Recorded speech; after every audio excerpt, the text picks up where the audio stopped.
a perspectiva das teorias de aprendizagem no viés cognitivista, a partir das teorias de Piaget, Brunner, Vygotsky, Ausubel e Kelly. Qual é o objetivo da aula de hoje? É permitir que vocês consigam ter uma visão geral sobre as principais diferenças de concepção que cada um desses 5 autores apresenta sobre o processo de aprendizagem. Isso é importante porque, como são teorias complementares, elas se complementam. Então, em que sentido se complementam? Elas buscam explicar diferentes situações e contextos cognitivos que se manifestam no processo de aprendizagem de uma pessoa. Então, por isso, é fundamental que vocês se apropriem, pelo menos na essência, dos conceitos gerais apresentados por esses 5 teóricos, para que vocês possam definir qual deles ou quais deles se aplicam melhor, inclusive na dissertação que vocês estão em fase de elaboração. Ok? Então, nós vamos começar por Piaget, né? Piaget, ele vai trazer uma perspectiva de crescimento cognitivo da criança se dando através da assimilação e da acomodação. Então, inclusive, quando nós trabalhamos na aula retrasada sobre Verneau, ele faz várias complementações sobre a teoria da aprendizagem em cima daquilo que Piaget coloca. Piaget deixa claro que qualquer pessoa aprende por meio de esquemas de assimilação de informação que são construídos dentro da própria mente. E esses esquemas são necessários para que a pessoa, ao aprender, consiga captar plenamente aquela informação que ela está aprendendo e, com isso, construa suas concordâncias ou discordâncias a partir desse esquema de aprendizagem que se constrói dentro da mente. Desse nada mais, nada menos do que um passo a passo. Então, de acordo com Piaget, quando a mente assimila a informação que está recebendo, o novo conhecimento que está recebendo, ela incorpora a realidade e seus esquemas de ação impondo-se ao meio. Então, por exemplo, toda criança, quando ela recebe um brinquedo chamado Lego é aqueles brinquedinhos de montar. Então, a criança ela vai aprender a montar o brinquedo de Lego. Quando ela aprende, recebe a informação de como montar o brinquedo de Lego, ela impõe-se ao meio. Como é que você impõe ao meio? Ela vai passar a definir como ela quer montar aquele brinquedo de Lego. Se ela quer transformar aquela montagem de Lego em um carrinho, se quer transformar em uma girafa, se quer transformar em um prédio. Então, a partir do momento que a pessoa, tomando isso como exemplo, aprende como fazer, ela define como é que ela quer executar aquela ação, como é que ela quer executar aquela informação que ela recebeu. Então, basicamente, Piaget coloca isso. 2 passos fundamentais. A pessoa constrói um esquema na mente de como aprender aquela informação e depois ela se impõe ao meio. Ela define como é que ela quer aplicar aquela informação na prática. Então, quando a mente se modifica, a acomodação. O que é que Piaget quer dizer com relação a isso? Toda vida que nós aprendemos algo novo, nossa mente se modifica porque ela recebe uma nova informação. Então, o que Piaget coloca nesse ponto é que as ações humanas e não as sensações são a base do comportamento humano. Então, Piaget tem uma visão mais pragmática. Nós aprendemos por ações e não por aquilo que nós sentimos, seja de sentimento emocional ou seja de sensação. As nossas ações, a prática dessas ações, faz com que nós venhamos a adquirir o novo conhecimento. De acordo com Piaget, o ato de pensar, o pensamento, é simplesmente a capacidade de você interiorizar aquela ação que você praticou. Por exemplo, vou fazer uma soma de 2 mais 2. A soma de 2 mais 2 é a ação. O ato de fazer a soma de 2 mais 2, ele vai ser incorporado aonde? No pensamento. Que isso vai fazer com que a gente assimile aquela informação, e aquela informação que a gente assimilou, a gente passe a saber permanentemente. O ato de saber permanentemente aquela ação que a gente aprendeu, a Piaget coloca como uma acomodação daquela informação, uma acomodação daquele novo conhecimento adquirido. Então, De acordo com Piaget, a nossa mente, ela precisa funcionar em equilíbrio. O que é o equilíbrio? Eu capto a informação, eu aprendo, de acordo com minha forma de aprender, que é o esquema, e essa informação, ela tem que ficar permanente no nosso pensamento. Então, ela equilibrou. Toda vida que a gente precisa aprender algo novo, toda vida... Só um minuto.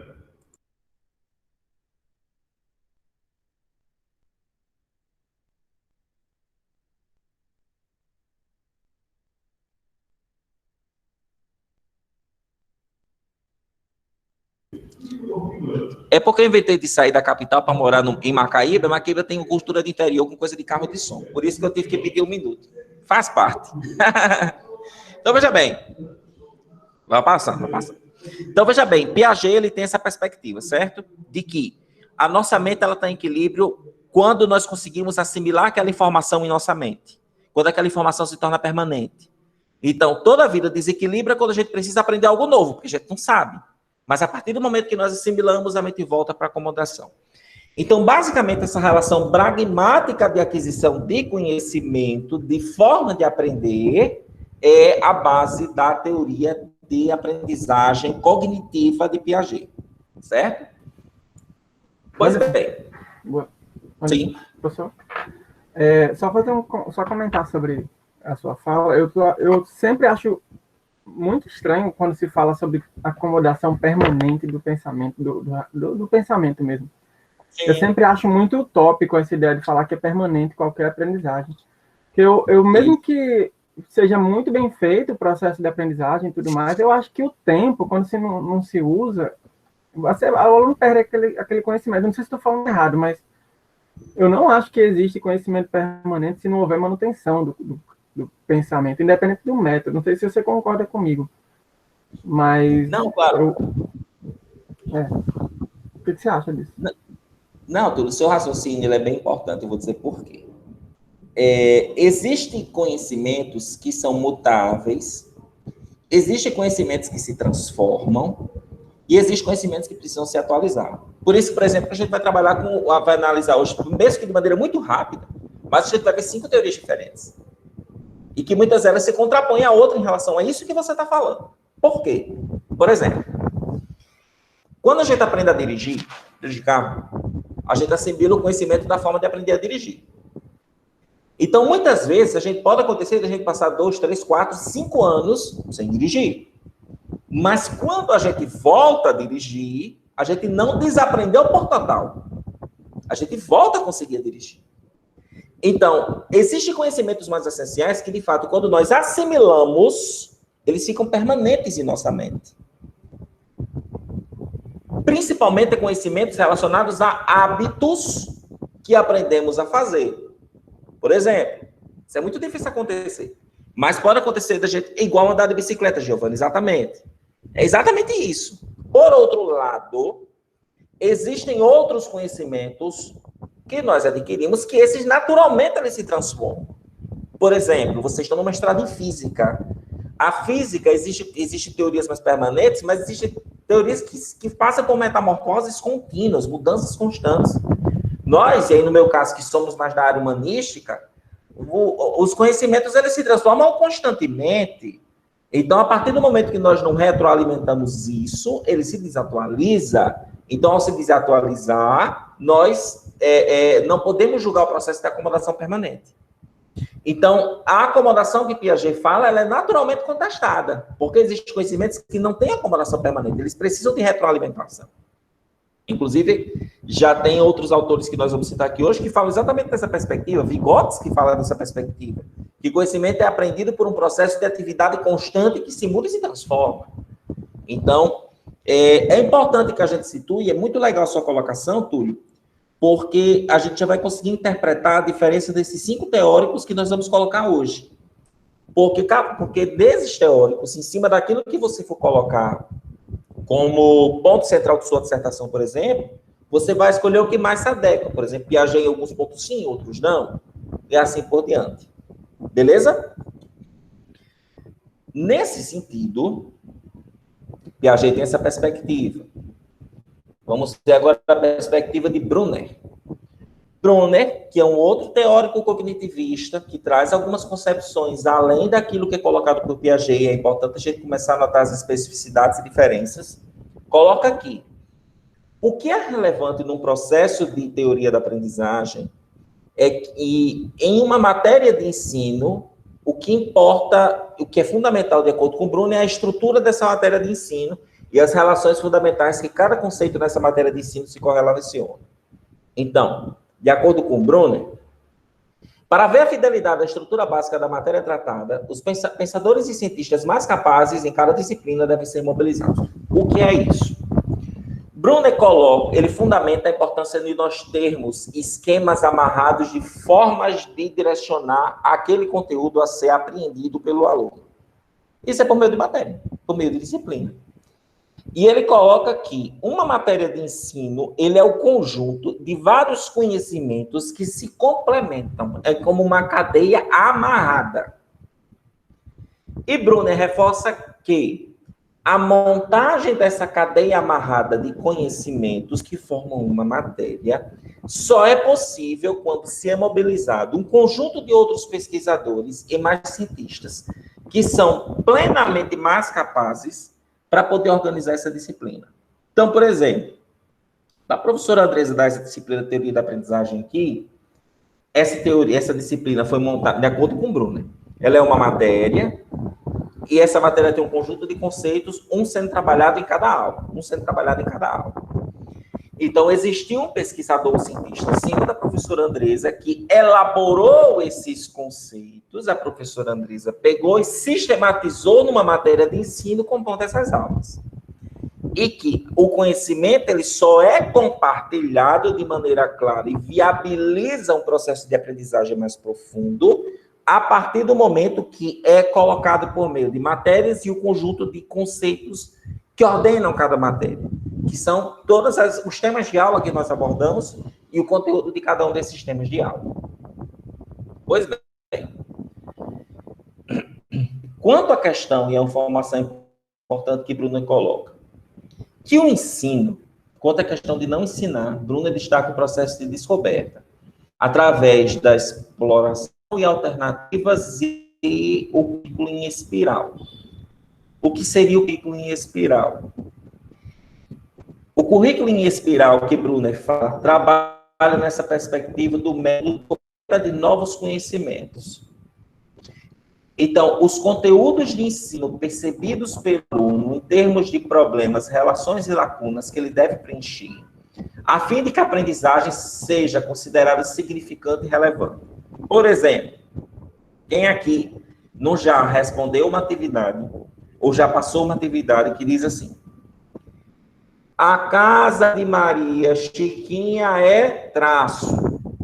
Aí você tem que completar a frase. E o complemento dessa frase é de acordo com o conteúdo que você conseguiu compreender naquela matéria.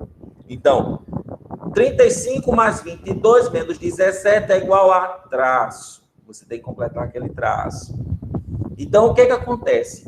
O ensino por complementação é a espiral do currículo de conhecimento que Brunner fala. Então, você complementa, você passa a descobrir novos conhecimentos, basicamente, a partir do complemento nas atividades que você desenvolve de situações problema que você coloca. Então, assim, o aluno ele recebeu o conteúdo, ele tem que usar aquele conteúdo para resolver uma questão.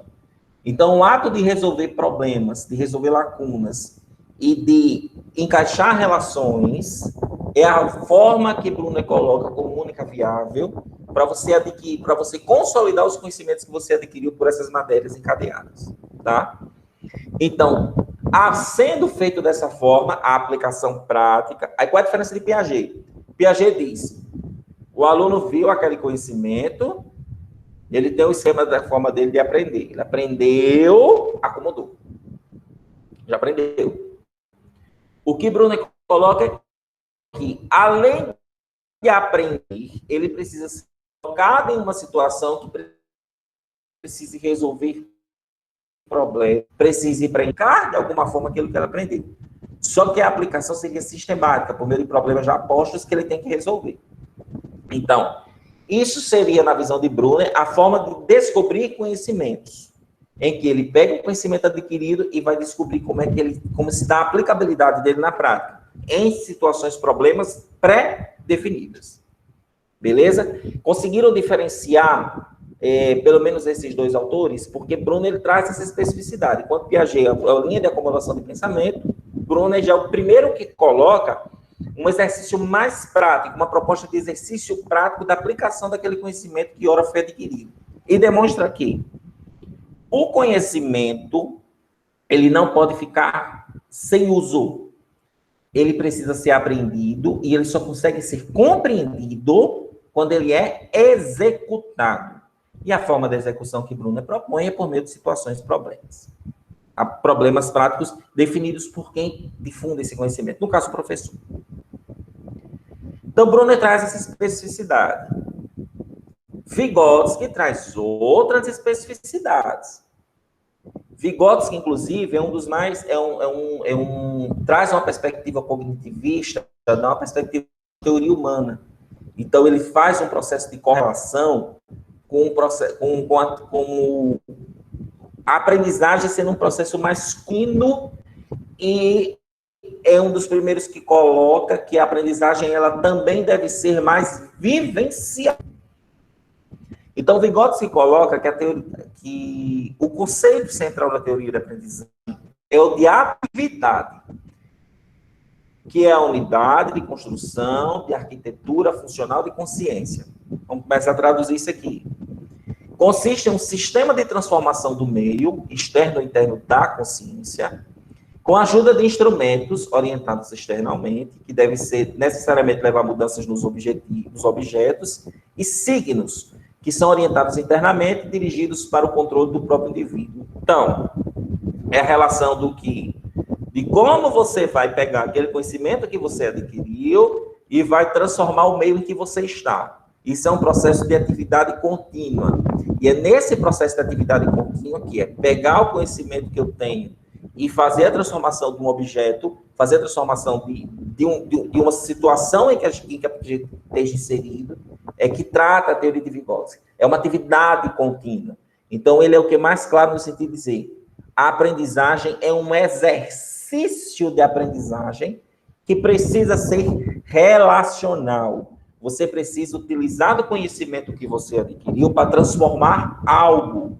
E nesse ato de transformação do algo é que você consegue fazer a assimilação plena do conhecimento que você adquiriu.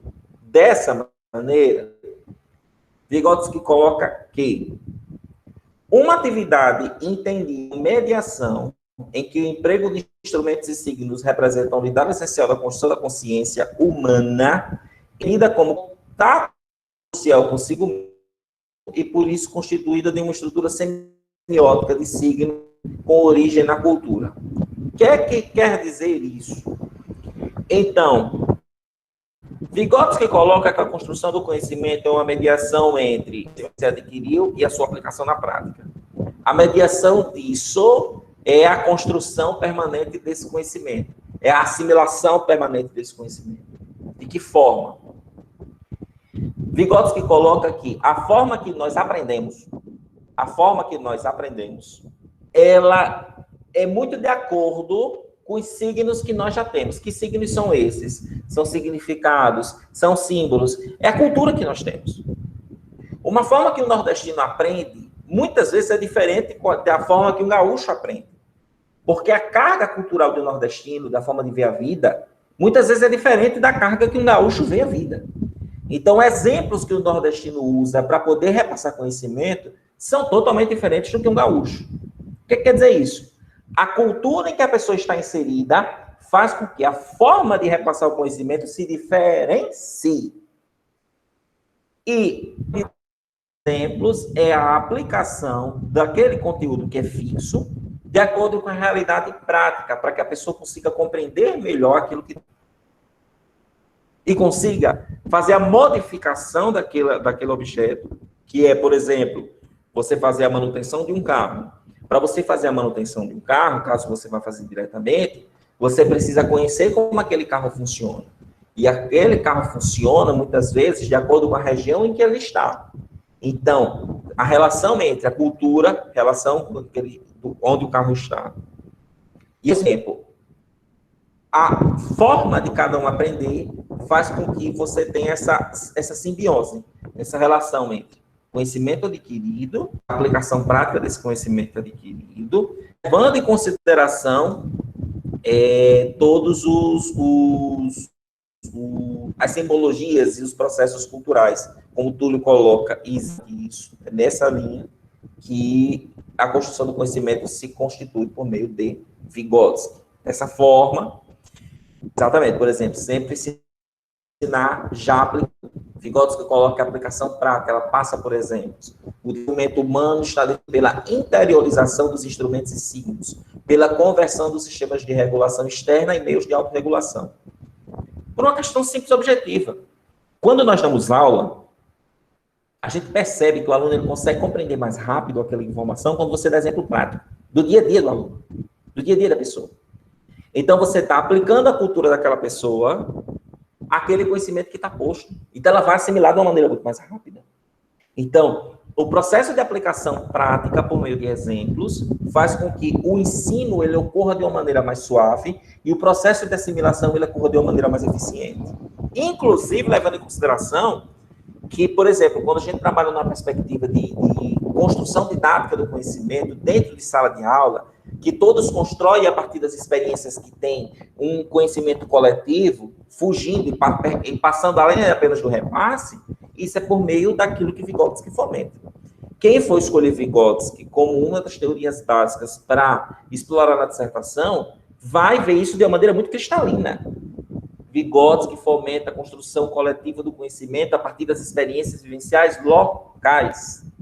Nessa perspectiva. Bate muito com o que Paulo Freire coloca. Certo? Por isso que a teoria de Vygotsky, apesar dela estar linkada na teoria cognitiva, mas ela tem uma perspectiva de teoria muito humanista, que é a teoria que Paulo Freire coloca. Por causa desse processo de construção coletiva de acordo com a realidade que é vivenciada. Beleza? Então, saindo de Vygotsky, vamos para Ausubel. A Ausubel, que também é uma das teorias de referência na teoria cognitiva de aprendizagem, ele tem quais perspectivas mais específicas. Então, Ausubel coloca que o conceito central da teoria da aprendizagem é a significativa. O que é isso?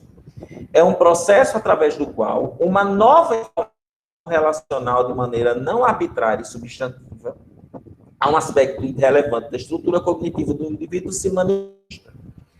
Então, nesse processo, a nova informação interage com uma estrutura de conhecimento específica, ao qual o autor chama de subsunsor. A gente vai traduzir um pouco isso agora. Exemplo na estrutura cognitiva de quem aprende. Então, em resumo, o que é que a gente pode entender? O subsunsor, conceito, uma ideia, uma proposição já existente na estrutura cognitiva, no pensamento da pessoa. Pode servir como ancorador a uma nova informação, de modo que ela adquira, assim, o significado para o indivíduo. Por exemplo, todos nós, temos os nossos conhecimentos que a nossa cultura ensina. E que muitas vezes são a base para nossas conclusões. Nós aprendemos um modelo X de fazer regra de 3 com o nosso pai. O pai ou a mãe de cada um. Foi aquilo que a gente aprendeu de casa. Então, o aluno vai chegar na sala de aula e o professor vai ensinar uma forma diferente de fazer regra de 3. O que é que o aluno vai fazer de acordo com o Ausubel? Ele vai dialogar na mente a forma que o professor está ensinando a fazer regra de 3 com a forma que o pai ensinou. Esse diálogo é o subsunsor, que é a forma que o pai ensinou, que está na mente dele, está ancorado, com a nova forma que o professor ensinou. E o aluno vai começar a problematizar para saber qual é a forma mais prática de fazer regra de 3. A forma mais prática que o aluno escolher para fazer regra de 3, seja que o pai ensinou, ou seja que o professor ensinou, vai se ancorar no pensamento dele, vai ser a forma que ele vai adquirir o conhecimento e vai aplicar permanentemente. Então, a Ausubel já traz uma outra perspectiva.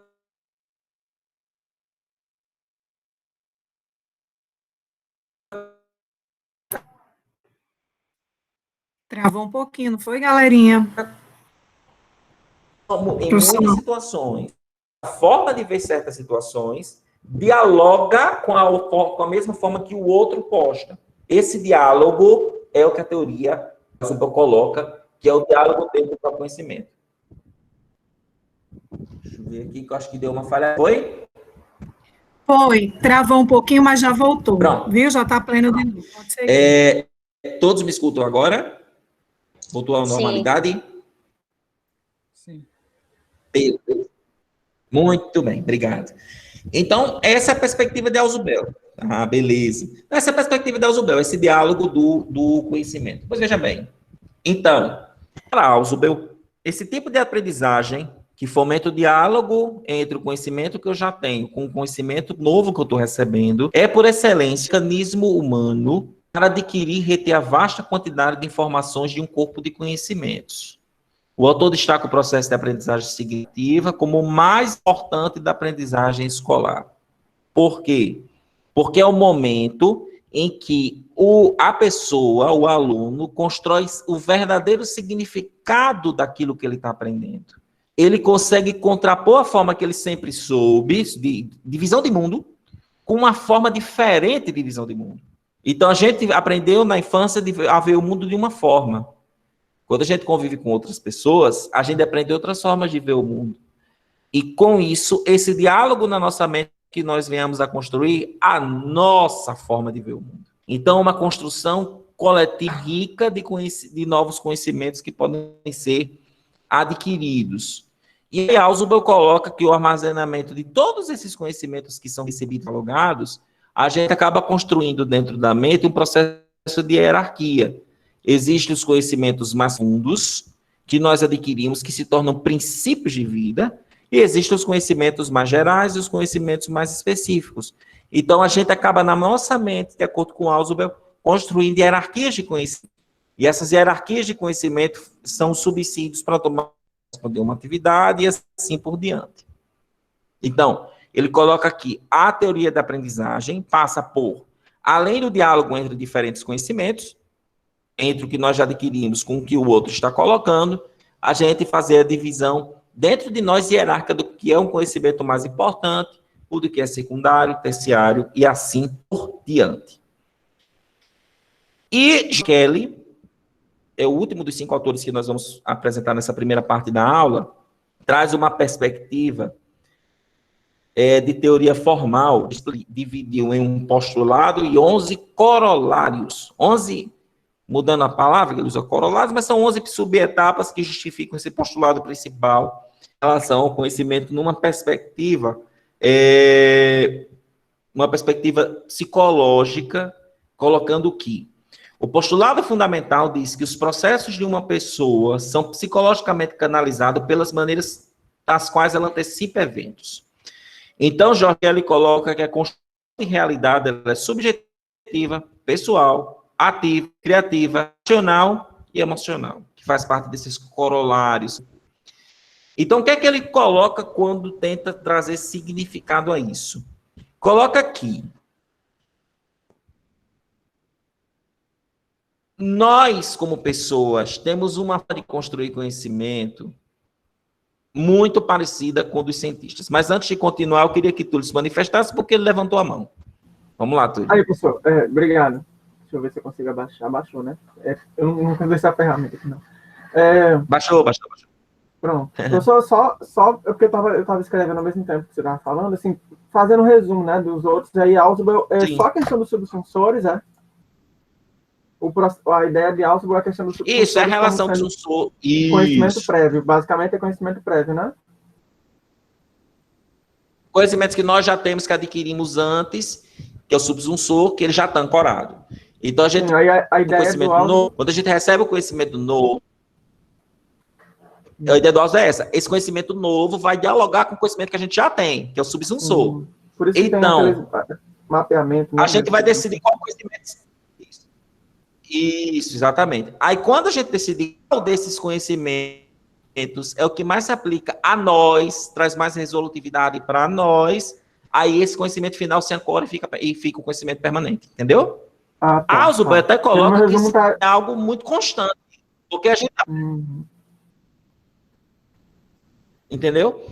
Ausubel, inclusive, Deu uma travada. ele vai bem de contra Piaget, porque Piaget diz que o conhecimento não se acomoda, ele coloca o contrário, o conhecimento ele dialoga continuamente, entendeu? Entendi. É como se Continuamente. ele pensasse da seguinte forma, que o aluno sempre, para absorver uma nova ideia, né, para conceber uma nova ideia, ele vai fazer como você falou, um diálogo, né, entre o conhecimento que ele já conhece e o que está sendo passado. Isso é interessante, inclusive porque a gente já vê em vários estudos, né, que cada aluno aprende de uma maneira diferente. A gente, quando vai dar uma aula, fala sobre alguma coisa, a gente tem a impressão que o aluno vai assimilar a ideia da maneira que a gente está pensando que vai ser, mas cada cabecinha ali, como tem, cada um tem experiências diferentes, né, conhecimentos prévios diferentes, cada um pensa de uma maneira diferente, por isso a gente tem que ter muito cuidado com a clareza do que a gente passa, que às vezes um pequeno deslize pode dar uma dupla interpretação e tem um monte de gente ali pensando, um monte de cabecinhas que funcionam de maneiras diferentes. Alguém pode absorver aquilo de uma maneira que não era a proposta, né, que não era o esperado, e a gente tem que estar aberto para isso. Por isso que tem que saber muito bem como é que é a realidade da turma, né, a questão do realmente que eles já sabem. Por isso que é aquela interessante, não sei se tem a ver, mas aqueles questionários que a gente faz de conhecimento prévio da turma, para conhecer a turma nos primeiros dias de aula, são importantes para isso, né? Para a gente não ir dando aula às cegas, Isso. sem saber onde a gente está pisando, o nosso alunado, né? Exatamente, meu querido, exatamente. Você fez uma aplicação prática extremamente correta. Porque a resposta final de uma atividade que você passa para 20 alunos, eles vão chegar no mesmo caminho, mas de formas totalmente diferentes. Porque a forma que ele vai chegar no caminho, as respostas previstas naquela atividade, vai variar de acordo com a forma de vida que ele já tem, com os conhecimentos que ele já tem, com a maneira de pensar que ele já tem.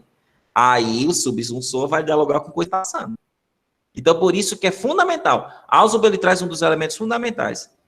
Conhecer com quem a gente está conversando. Com quem a gente está ensinando.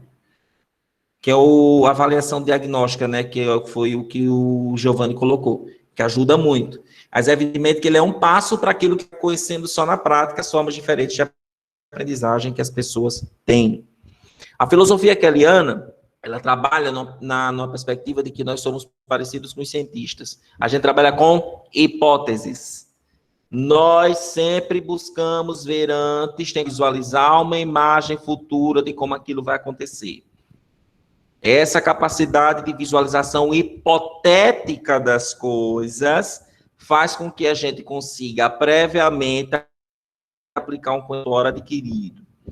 Então, as realidades, elas são construídas em nossa mente, mas não quer dizer que elas são verdades absolutas. A gente trabalha com hipóteses. Como é que isso se aplica na prática? Como é que esse conhecimento que eu estou adquirindo vai se aplicar na situação X que eu vou enfrentar na vida? Então, essa perspectiva trazida pela filosofia keliana, de aprendizagem por hipóteses, de antever o futuro mentalmente, é um dos destaques da teoria da aprendizagem que eles se somam muitos demais. De que nós conseguimos fazer a construção de imagens mentais para poder fazer a aplicação prática daquele conhecimento que está sendo adquirido. Qual é o modelo prático que um bom professor em sala de aula aplica a teoria keliana? Quando ele desenvolve atividades utilizando de exemplos. Traz uma situação hipotética, a pessoa tem que responder aquele conteúdo que assimilou, aplicando em cima daquela situação hipotética. Estudo de caso, situação problema, os modelos em que você traz uma situação hipotética, antevê a aplicação daquela informação e faz com que a pessoa tome conclusões sobre a melhor maneira de aplicar aquele conhecimento adquirido. Essa é a essência da filosofia keliana. Então, ela se materializa para um professor num processo de sala de aula quando você faz a aplicação por meio de estudos de casos e situações de problema. Eu, particularmente,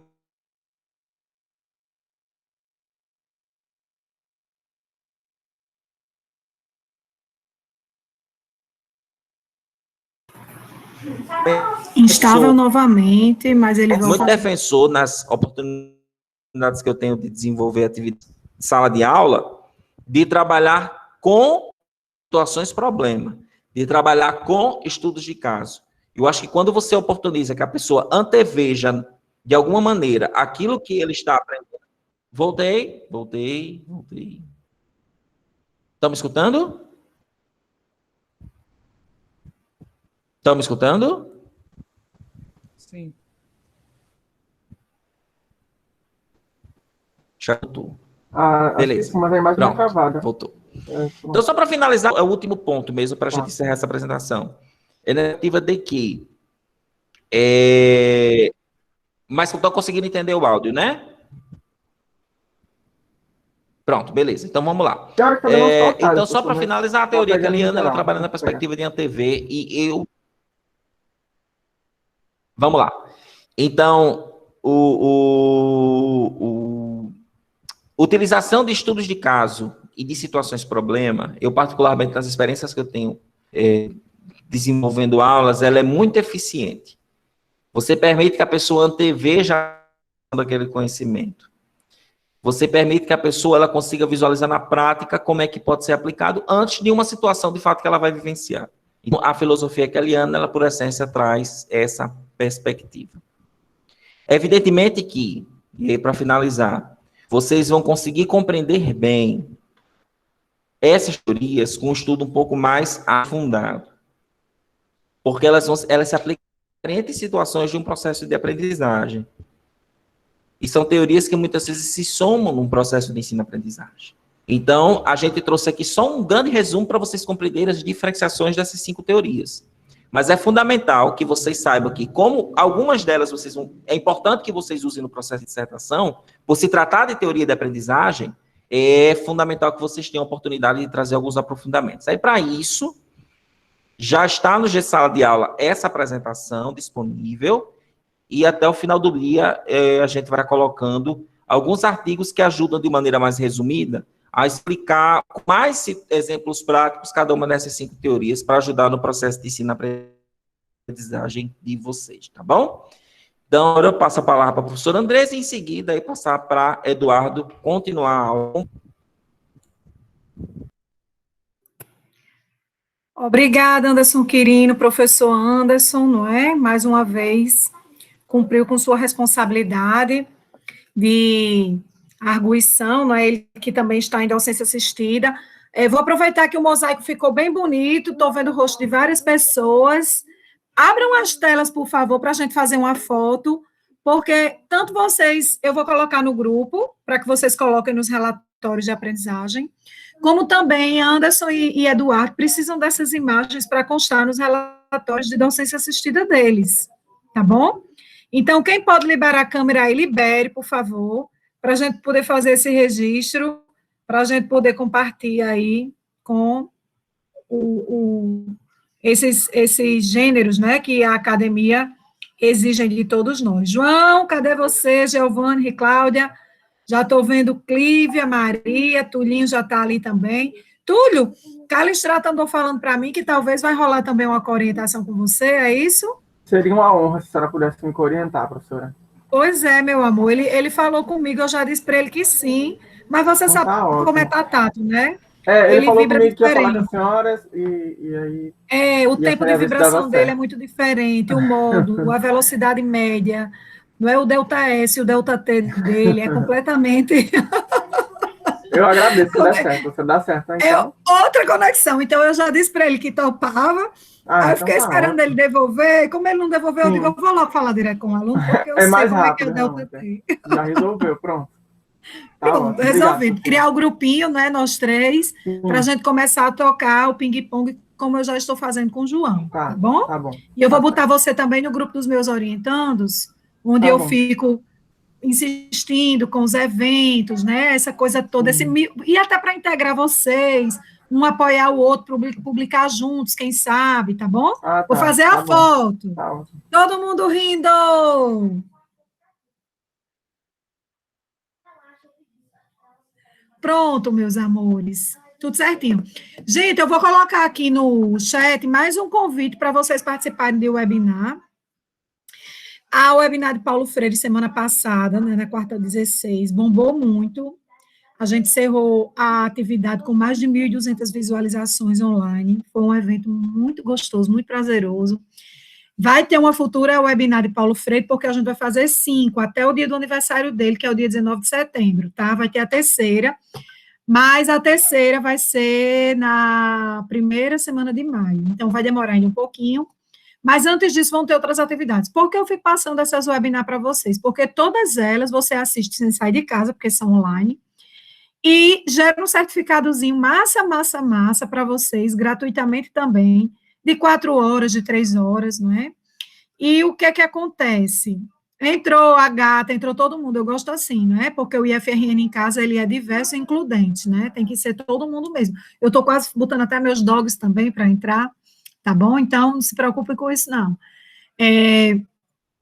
Então, eu vou botar aqui um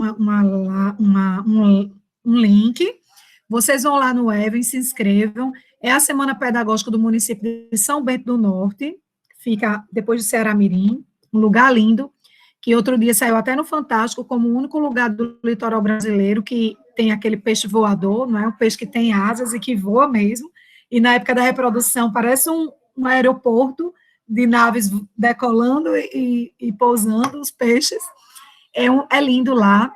Aí a gente vai fazer o webinar de lá, quem fui convidada para fazer a mediação, né, para mim fazer que nem Túlio, usar as palavras de Túlio, foi uma honra receber esse convite, então amanhã às 9 eu entro com os professores de lá, e fica aqui o convite para quem quiser participar.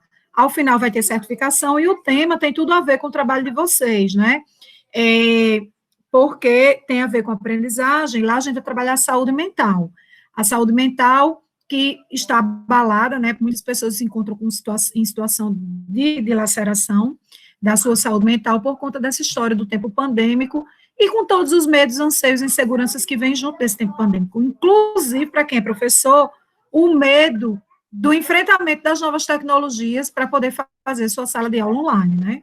Então, como vocês já puderam ver, o online para a gente não trouxe esse tipo de medo, né? Se ele representa medo para 99% do povo, ele trouxe para a gente muita paz, porque a gente sabe que o segredo de uma sala de aula viva é gostar de dialogar, é gostar de conversar. E quem gosta de conversar no presencial, gosta no online também. E aí o diálogo é o tempero, né? O tempero que produz o alimento psíquico. E a gente está aqui no online, fazendo conversas gostosas, trocando ideias, né? Mostrando para vocês as pessoas que a gente escolhe ouvir, os textos que a gente escolhe ler, aquelas leituras que vão fazer a diferença na formação de vocês, como professores e como pesquisadores, sintetizando e criando atalhos para que vocês entendam vamos dizer assim, esses artefatos culturais que nós acessamos ao longo de nossa existência como professora e como pesquisadora, e trazendo para vocês aqui esse alimento processado, né? Por meio das aulas, por meio das conversas, por meio dos convidados, por meio dos textos, dos slides, o tempo todo elaborando síntese e traduzindo para vocês daquilo que não fizeram com a gente teve que fazer sozinho, ir atrás, organizar. Por isso é que eu digo que uma aula bem dada, gente, corresponde a uma ida a uma biblioteca, tipo as Padrão Zila Mamede, com muitas bibliotecas cheias de livros, mas que a gente não vai precisar ler aquilo tudo, porque vai ter um anjo da guarda que vai estar ali falando para a gente, sintetizando aquelas ideias. Isso é a metáfora que, para mim, melhor representa uma aula, uma sala de aula bem conduzida, bem mediada, não é? E é isso que eu procuro ser para os meus estudantes, e é isso que eu procuro transformar essa biblioteca ambulante, não é? Que apresenta, por meio de dinâmicas prazerosas para os alunos, as ideias que estão lá naquelas centenas de livros, né, que integram o nosso repertório, tá? Então, amanhã a gente vai ter esse encontro, vou botar agora mesmo aqui no chat o link para vocês acessarem, vai ser muito legal, eu já recebi aqui, vai contar muito com a participação dos alunos de lá, né, tanto da educação infantil como do médio, dos professores, né, das pessoas da comunidade, todas as pessoas que integram o cotidiano de uma escola, eles foram convidados para compor esse webinar. Esse é um webinar bem diferente, porque geralmente a gente participa de um webinar onde só quem fala são os professores ou os pesquisadores, não é isso? Só que essa webinar, ela vai fazer um movimento contrário, ela vai trazer o povo, vai ser fala povo. E você, menino, conta pra gente aí o que foi que você aprendeu nesse online. Como é que você passou a ver seu professor depois desse online? E eu estou coletando, assim, depoimentos fascinantes, né, de como os estudantes realmente passaram a compreender o professor como alguém muito mais importante em suas vidas. Do mesmo jeito, diretor, fala aí, menino, o que foi que a sua escola fez para poder, de fato, assegurar um movimento mais humanizador para as crianças e os adolescentes aprenderem? Então, vai ser essa troca, né, de diferentes atores que integram o cotidiano escolar, que vão estar lá falando. Eu vou botar um vídeo no nosso grupo de WhatsApp, só para dar uma pitadinha do que vai ser amanhã, de amanhã, para a gente se juntar, quem puder, e participar dessa webinar, tá certo? Eu não vou ser palestrante, eu vou ser mediadora, mas aquela mediadora que fica tocando as problematizações, tipo a técnica, né, do jogo, ó, você corre para lá, você chuta, você faz a zaga, você... Então, eu vou ficar como a técnica desse elenco todo de pessoas que envolve desde criança a idosos, desde profissionais da educação a populares, mas que são pessoas que têm interseção em comum, que a pertença ao ambiente educativo das unidades escolares municipais. Beleza? E é assim que se faz a educação, viu, gente? Ouvindo todo mundo, sendo sensível à causa, motivando, mostrando as bonitezas, as belezas, pensando, levantando as dificuldades, mas no sentido da superação. E é ouvindo as pessoas que a gente vai organizando o pensamento, juntando com o que diz a literatura científica e tentando formatar um design que verdadeiramente puxe todo mundo para uma zona de desenvolvimento, como tão bem apresentou Anderson aí, né, de desenvolvimento humano, muito mais ampliado, muito mais satisfatório, beleza? Então, eu vou deixar Eduardo agora, o professor Eduardo, falando com vocês. Ele vai vir trazer a síntese de um livro, né, o professor Bom fez... Eita, Eduardo, eu terminei introduzindo, não é o que você precisa falar.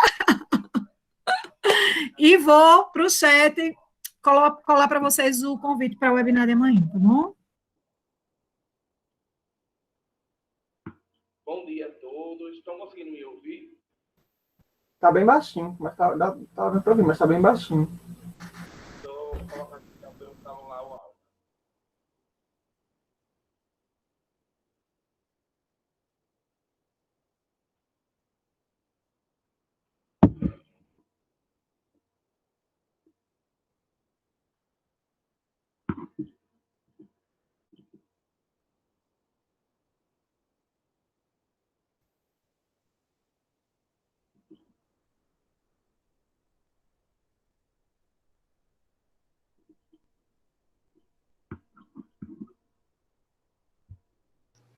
Acredito que agora vocês estão me ouvindo melhor, né?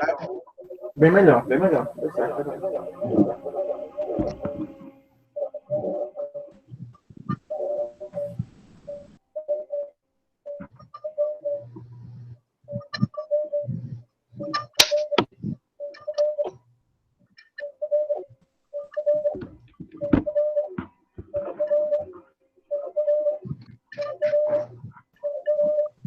Aí, lembra de desativar um dos dois, né?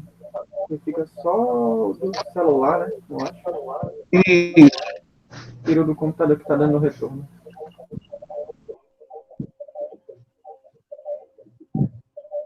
ficou melhor agora? Não tá ativado ainda seu áudio do computador. Aí a gente fala, a voz volta. Deixa eu ver. Só um minutinho. Pronto, agora ficou melhor, não é isso? Perfeito, é isso mesmo. Deixa eu voltar aqui para a apresentação. Eu estava acompanhando o chat, né? E Túlio colocou algumas colocações que eu acho que a aula de Quirino casou muito bem com o livro que nós vamos trabalhar um pouquinho agora, que vamos trazer uma síntese dele. Então, esse livro, tá certo? Ele tem como título Um Bom Professor Faz Toda a Diferença, de Taylor Mali, tá certo?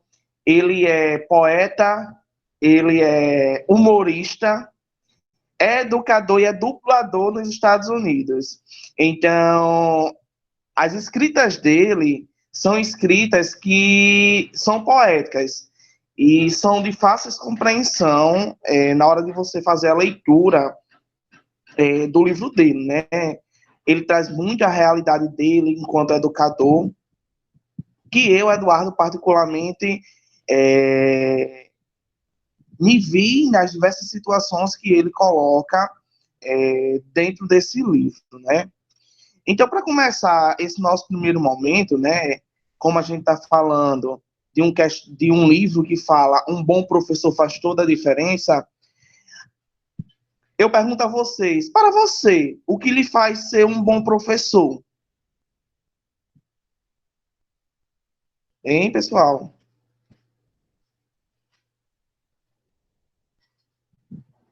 Vamos Boa, tentar Duda. falar. Ah, tudo bem. Bota esse povo para falar. Tentar falar um pouco do que faz ser um O bom que lhe faz ser um professor. bom professor? Primeira coisa, ter domínio do que está sendo ensinado, saber o que está se falando, né? Porque já acontece muito eu já tive professores que todo mundo já teve, né? Algum professor que, infelizmente, demonstra não ter conhecimento do que está falando, e aí determinadas perguntas saem. Fica chato, né? O aluno não sente confiança muitas vezes, tem que passar confiança, vamos dizer assim.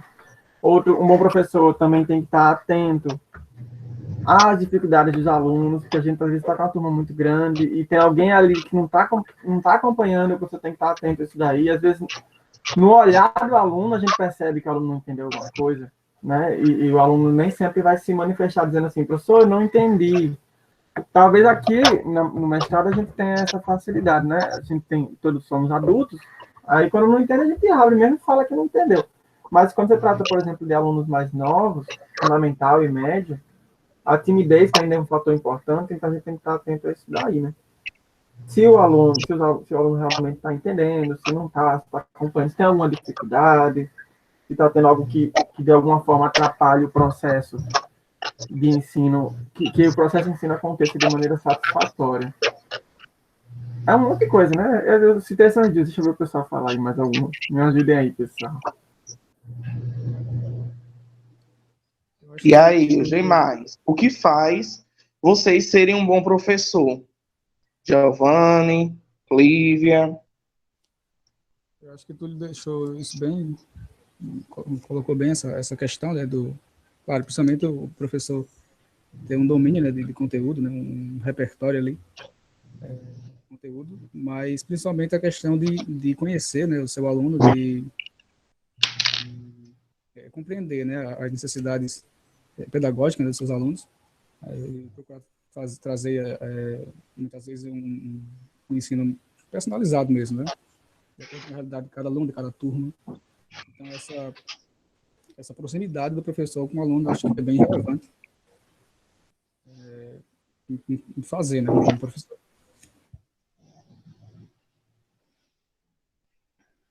Os demais, o que lhe faz ser um bom professor? E aí, pessoal? Bom, eu acho que ser um bom professor é aquele que, quando você não dá todo o conhecimento para o aluno, não passa toda a informação para o aluno, mas deixa ele buscar outras informações e criar na sua mente a sua própria ideia sobre o que você está aprendendo.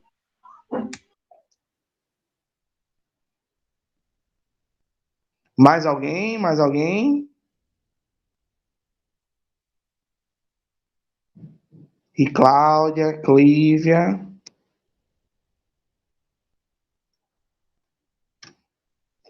Bom, dando sequência, tá certo? Saber se adequar às situações sendo um mediador, né? Isso boas respostas. Mas para o autor, né, assim, as colocações deles são muito positivas, acredito eu que vocês vão se identificar muito com as colocações dele. Estimular a participação dos alunos, perfeito. As colocações dele nos faz repensar nossas atitudes, nossas ações enquanto educadores, né? Então, ele começa, né, no seu primeiro capítulo, no seu primeiro tópico, trabalhando o tópico que fala fazendo os alunos se esforçarem ao máximo, onde ele diz que as coisas mais importantes que um professor pode almejar é estimular os alunos a se aplicarem ao estudo. Alguns profissionais conseguem esse feito por meio de orientação e encorajamento. Eduardo, ao eu acho que passo que outros... não está passando não o slide, viu? Se tiver, a gente está naquele slide, vamos pensar ainda. Se fosse uma intenção passar, não está passando. Passou agora? Passou, agora está no slide rosa, né? Fazendo os alunos se esforçarem ao máximo. Isso. Vocês conseguem ver o que está no slide? Aham, tá certo. Tá tentando para ver. Pronto. Então, ó, ele diz que as coisas mais importantes que um professor pode almejar é estimular os alunos a se aplicarem aos estudos. Alguns profissionais conseguem esse feito por meio de orientação e encorajamento, ao passo que outros se valem do medo e da intimidação. Eu, Eduardo, particularmente, encorajo meus alunos por meio do medo e da intimidação. Eduardo, você acha que esse aluno, com medo e com a intimidação, ele vai aprender? No meu caso, sim. É uma forma de meus alunos se esforçarem. Eu, particularmente, sempre uso dessa estratégia de botar medo, intimidar eles, para que eles se motivem a estudar. O autor, ele diz muito que tanto a orientação e o encorajamento como o medo e a intimidação são formas de amor, tá certo? São formas de amor que o professor utiliza para fazer com que o seu aluno ele busque estudar. Claro, como eu estou dizendo, eu particularmente, Eduardo, uso do medo e da intimidação para os alunos eles se esforçarem. Por exemplo, eu dou aula no curso de radiologia, onde eu tenho 17 aulas. Eu sei que 17 aulas não são suficientes para eles aprenderem apenas em sala de aula um conteúdo que foi estudado, digamos, em 3 anos de ensino médio. Então, eu boto medo neles.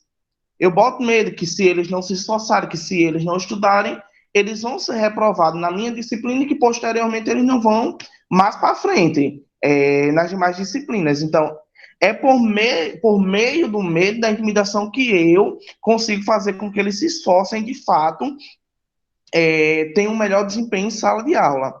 Aí eu pergunto a vocês fazem uso da orientação e encorajamento ou vocês se valem do medo da intimidação?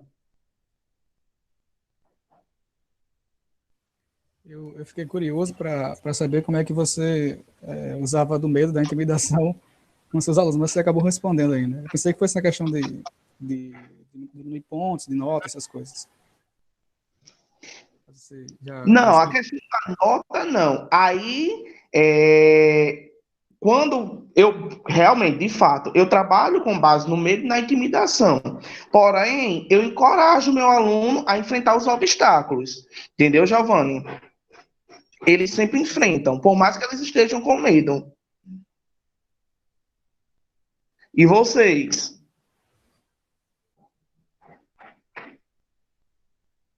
Uso da intimidação, não é isso, Clívia? Quem mais? Um pouquinho de cada. Um pouquinho de cada. Uma hora ou outra ali eu tô tirando uns pontinhos também.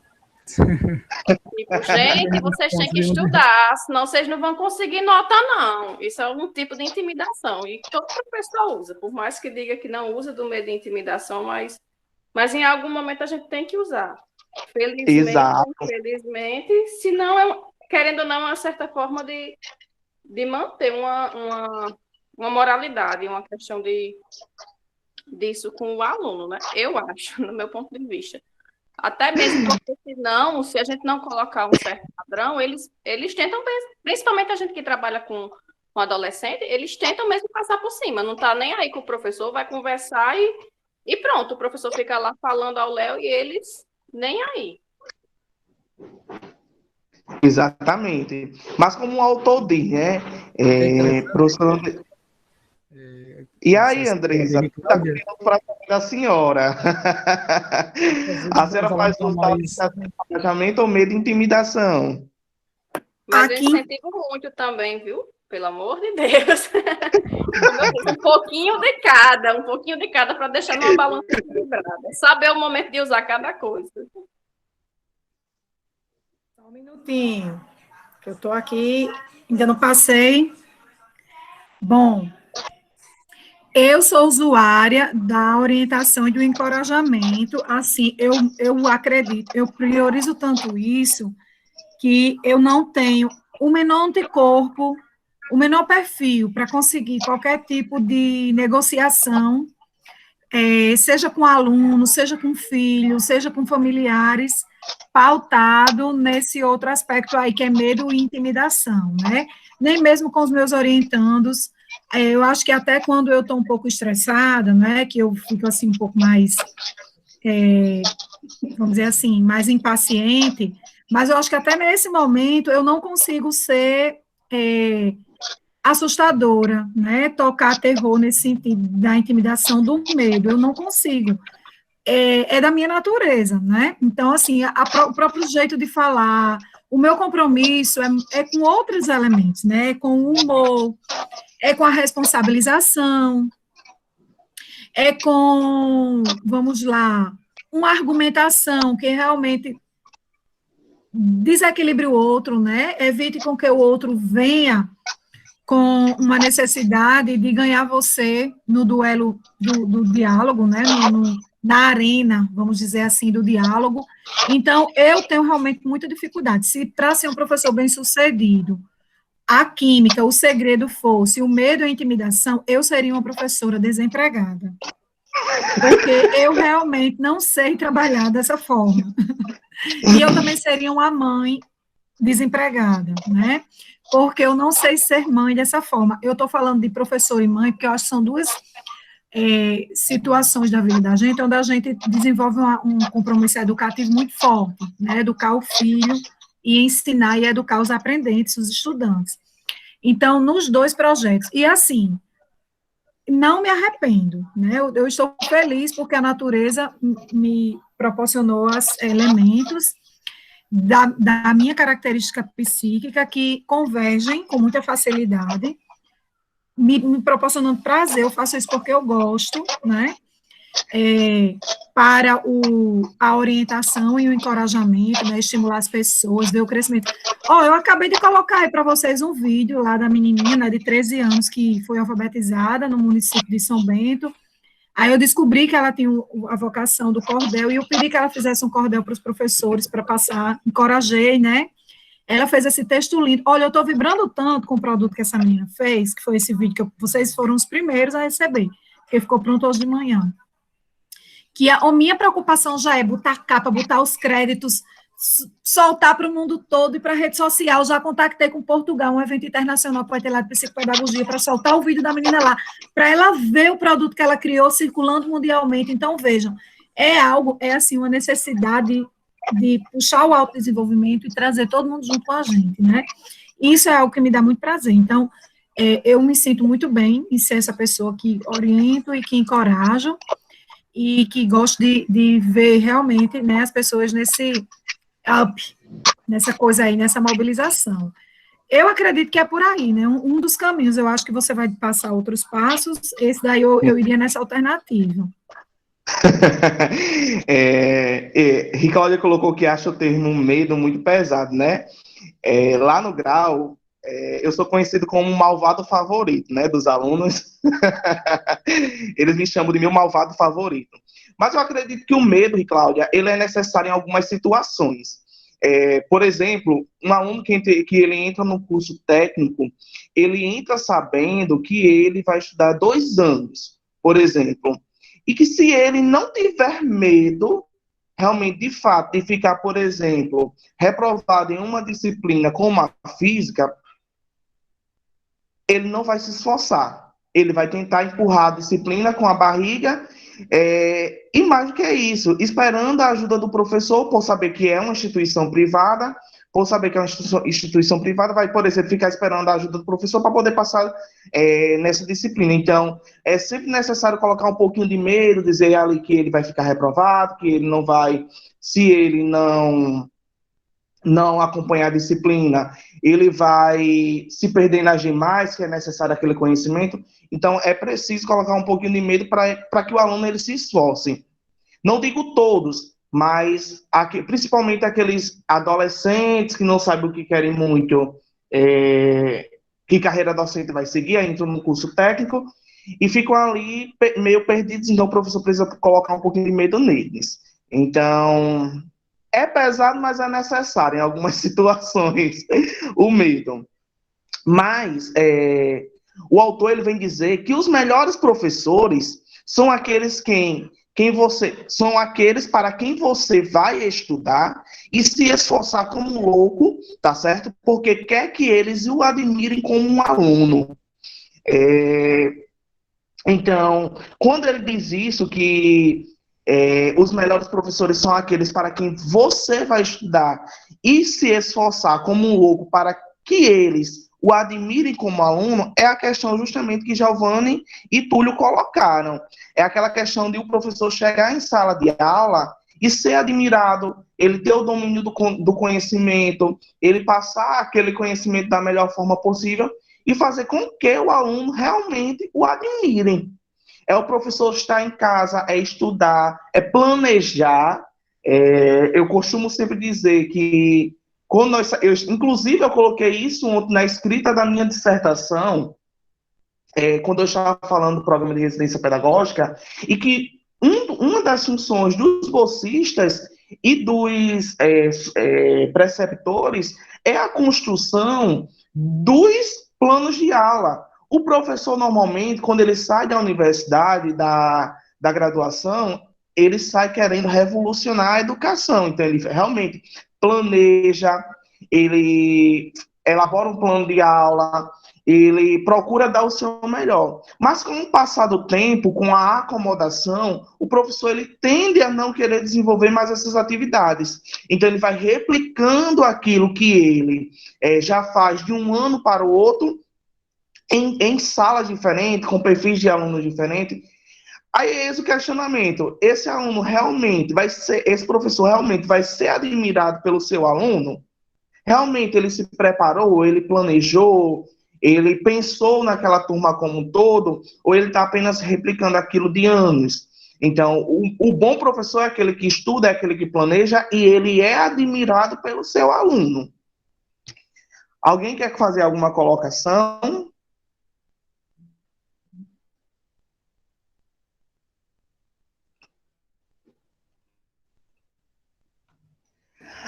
Dando sequência, certo? Ainda no mesmo capítulo, no mesmo tópico, eu até coloquei aqui, ó, não esqueçam lá em cima, destacando, tá certo?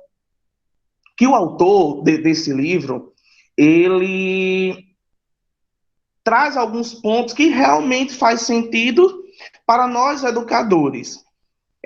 Então ele diz o seguinte: primeiro, uma nota 9 pode ser um insulto para um estudante que tem potencial para realizar um trabalho digno de nota 10. Realmente, Eduardo, isso acontece na nossa realidade educacional? Acontece. Nós encontramos, por exemplo, alunos que são esforçados, que estão ali, que buscam tirar as melhores notas, que buscam acompanhar as aulas, que buscam tirar as dúvidas, compreender de fato o que está se passando na sala de aula, e que a partir do momento que o professor lhe dá uma nota 9, né, que eu, Eduardo, não comungo com essa ideia que uma nota é suficiente para avaliar o aluno, mas a partir do momento que eu atribuo uma nota 9 para o meu aluno, que ele tem capacidade de tirar um 10, eu estou insultando esse aluno.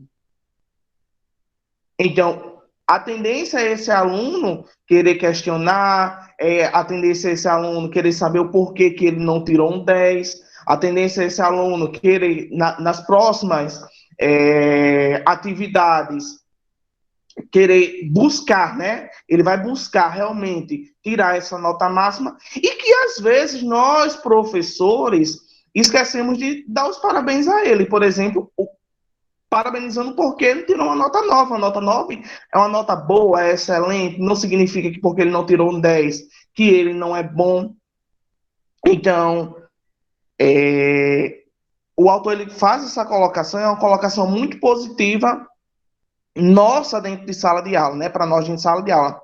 Assim como também ele diz que na realidade dele, ele faz, tá certo, uma nota 5 parecer uma medalha de honra. E nós encontramos esse aluno nota 5 lá na nossa sala de aula. Principalmente nós que somos professores da física, nós que somos professores da química, nós que somos professores da matemática, nós de fato encontramos esse aluno nota 5, nota 1, nota 2, nota 3, nota 0. Nós encontramos na nossa sala de aula esse aluno. Porém, enquanto educador, nós precisamos estimular esse aluno a querer tirar uma nota maior, a querer evoluir, a querer crescer dentro da disciplina e buscar um 10. Então, um professor excepcional sabe que quando um aluno com muitas dificuldades se aplica de verdade e ganha 5 no trabalho, é totalmente adequado escrever um parabéns ao lado da nota. Esse parabéns, galerinha, é um parabéns que vai estimular o aluno, que diz ao aluno que por mais que ele tenha uma nota baixa, uma nota que não está na média, mas ele se saiu bem, é um parabéns que pode estimular ele a querer melhorar. Então, como eu estou dizendo, às vezes passa despercebido o estímulo, querer estimular esse nosso aluno, né? Às vezes o dia a dia, a rotina de colocar apenas a nota, nós deixamos de colocar, por exemplo, apenas uma palavra que é totalmente estimulante para o nosso aluno. Chamar o aluno, dizer a ele, mostrar onde ele errou, onde ele pode melhorar. Então, são pontos que nós, educadores, podemos estar melhorando cada vez mais em sala de aula. O autor ainda diz também que, a longo prazo, fazer o aluno trabalhar mais duro do que ele imaginou ser possível talvez seja uma coisa mais importante do que o professor pode ensinar.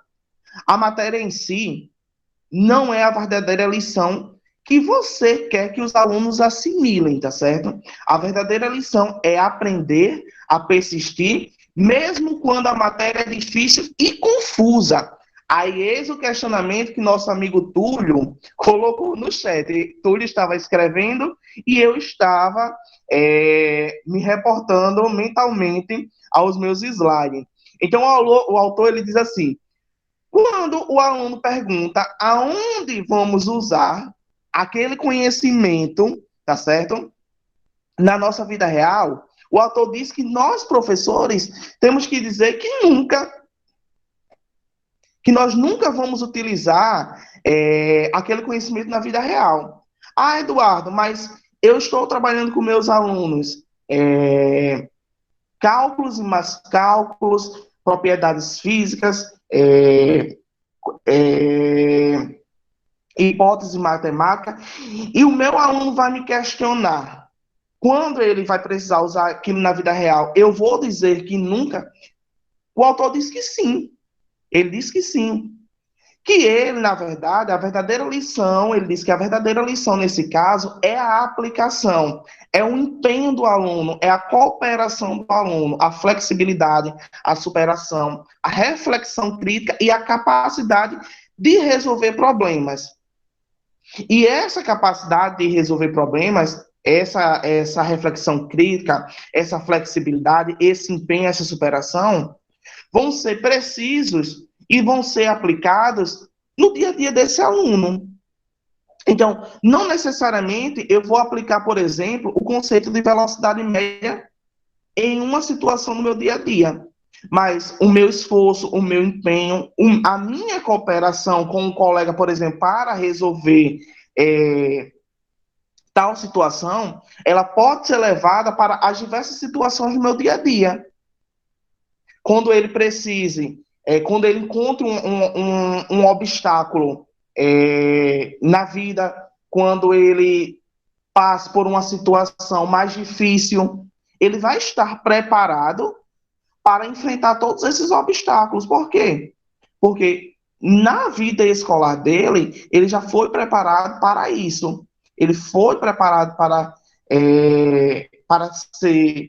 fazer uma reflexão crítica um determinado assunto que está em evidência na sociedade, foi preparado para ter bons empenho em uma determinada matéria e que esse empenho ele vai levar para a vida dele como um todo. Ele foi preparado para ser flexível, ele foi preparado para superar os problemas. Então, a situação matemática, a situação física que ele está, naquele momento de sala de aula, resolvendo, elas são, segundo o autor, né, elas são mínimas, porque o que, de fato, ele vai levar para a vida dele são as vivências, né, são os saberes novos que ele está adquirindo com aquelas situações. Andresa, vamos continuar ou vamos parar? Porque aqui já são 11h12.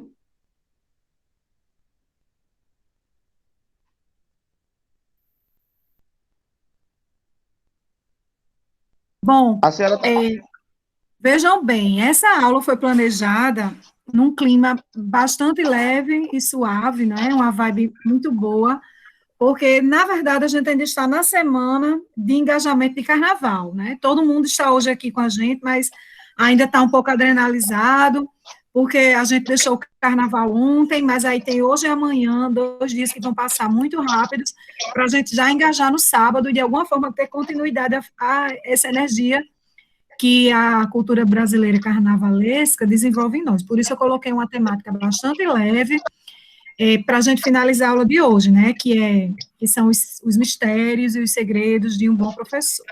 Então, como está suave e leve, Duda, eu acredito que você possa prosseguir. Você ainda precisa de quanto tempo? Porque a gente vai até 11h30. Não, 11h30 dá certo. Dá certo. Então é isso. Pode seguir o fluxo, tá?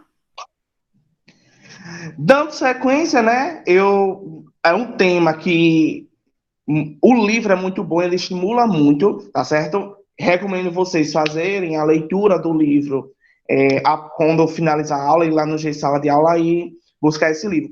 O próximo tópico que o autor traz, eu achei muito interessante. Seu filho é meu aluno. Aí eu fiquei parando e refletindo por que seu filho é meu aluno, né? Aí, dando sequência, eu questiono a vocês, professores são os pais dos alunos na escola?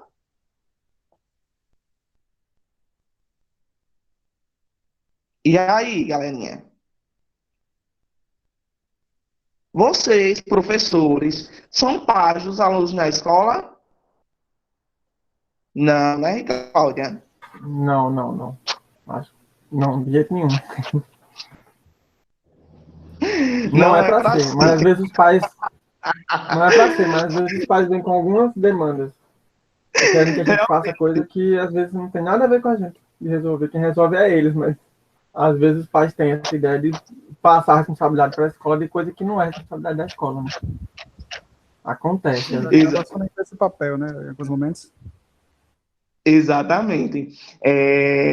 Muitos pais acham que a responsabilidade dos professores, quando os filhos estão na escola, é apenas dos professores, que os professores são pais, e às vezes, realmente, né, não é para ser, Cláudio, mas às vezes nós, professores, fazemos muitas vezes o papel de pai do aluno. Eu costumo sempre dizer que na educação infantil, na educação básica, né, principalmente na creche ou no ensino fundamental 1, principalmente, a criança ela tem aquela ideia de chamar o professor de tio. Eu, Eduardo, particularmente, não comungo da ideia que o aluno tenha que chamar o professor de tio, porque tio é um vínculo de parentesco, que o professor não é parente do aluno. O professor não é parente do aluno. Então, eu não sou tio do aluno, eu sou professor daquele aluno. Então, realmente, é interessante o aluno chamar o professor de tio. Ele é tio do aluno, porque tio é um parente. E nós não somos parentes dos alunos, nós somos professores. Nós temos outra missão enquanto professores. Então, ó, o autor diz que os professores são impelidos a preencher a lacuna deixada pelos pais, porque são uma figura muito presente na vida das crianças. Realmente, os professores são muito presentes na vida das crianças, e principalmente daqueles alunos que estão na educação integral. Se vocês pararem para pensar, um aluno que estuda numa escola de tempo integral é um aluno que chega na escola às 7 horas e sai às 18 horas. Esse aluno, ele tem contato com o pai no momento que acorda, ou seja, acorda, toma café com os pais. Quando chega em casa, já é 18 horas. A criança ela já está cansada, ela tende a jantar e ir dormir. Então, o contato que ele tem durante o dia, esse contato maior, é com os professores. Então, o professor ele tende a preencher as lacunas deixadas pelos pais. Eles tendem a sentir mais confiança no professor. Ele tende a querer estar sempre com o professor. Por quê? Porque a figura do pai não está presente. Porque o pai vai trabalhar, deixa a criança em tempo integral na escola. Mas, torna a dizer, essa figura do pai, ela não pode ser transferida para o professor. Professor é professor, pai é pai. Um professor pode ser um provável substituto para os pais? Nunca. Nós jamais seremos substituto dos pais. E nem podemos. Nós não podemos tomar para nós as responsabilidades que são dos pais. Os pais eles precisam ter a responsabilidade de, por exemplo, a educação. A educação ela vem dos pais, ela vem da família. Mas alguns pais, eles acham que a educação, quem tem que trazer a educação para os filhos, por exemplo, é os professores. E não é uma responsabilidade somente dos professores. A educação, ela parte de casa, ela parte da família. Mas, para muitos pais, é uma responsabilidade da escola. Os professores podem fazer o que os pais, às vezes, não conseguem, de fato, enxergar, obviamente, o potencial de uma criança, sem a influência do histórico familiar ou das expectativas que os pais costumam ter em relação aos filhos. Como assim, Eduardo? O professor ele consegue enxergar o potencial de uma criança. O pai, normalmente, ele tende a enxergar no filho aquilo que ele tem dentro de casa ou através de um histórico familiar, por exemplo. Giovanni, vou usar você como um exemplo, tá certo, Giovanni? Giovanni, ele é um aluno que tem dificuldade de aprender matemática. Aí o pai, normalmente, ele vai dizer assim, não, é normal, porque o pai dele tinha dificuldade, a irmã do pai dele tinha dificuldade, e a família tem dificuldade com matemática. Então, é normal fulano ter dificuldade com matemática. Já o professor, não. O professor, por exemplo, ele vai enxergar que o aluno realmente ele tem dificuldade em matemática, mas que existe nele outros potenciais que podem ser desenvolvidos para ele melhorar na disciplina de matemática. Eu gostei muito também dessa colocação do autor, que resume o que ele diz quando ele diz que o professor ele consegue enxergar o potencial da criança sem influência do histórico familiar. E logo depois, o autor ele vem dizer que muitos pais usam a vida dos alunos como forma de refazer suas próprias vidas, ignorando o fato de que esse tipo de projeção é injusto, insensato e dificilmente dá certo. É aquela velha história. Meu sonho era ser médico. Meu sonho era ser médico. Mas eu não consegui ser médico. Então eu vou fazer o meu filho ser médico. É justo o pai querer se realizar no filho? Hein, pessoal? Eu acho que não, né? Porque se trata de outra pessoa, né? Que tem os seus próprios desejos, seus próprios anseios, né? Então, não é justo, não. Exatamente, não é justo. Não é justo o pai querer se realizar perante o filho.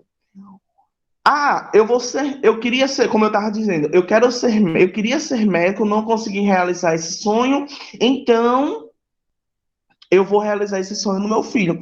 Mas talvez aquele meu filho, ele não queira ser médico, mas ele vai se formar médico para realizar um desejo do pai. Mas lá, na profissão, no exercício da profissão desse aluno, ele vai se sentir frustrado, ele não vai exercer aquela profissão com prazer. Por que ele não vai se sentir realizado, ele não vai exercer aquela profissão com prazer? Porque ele não está fazendo aquilo que ele deseja. Ele está realizando um sonho do seu pai.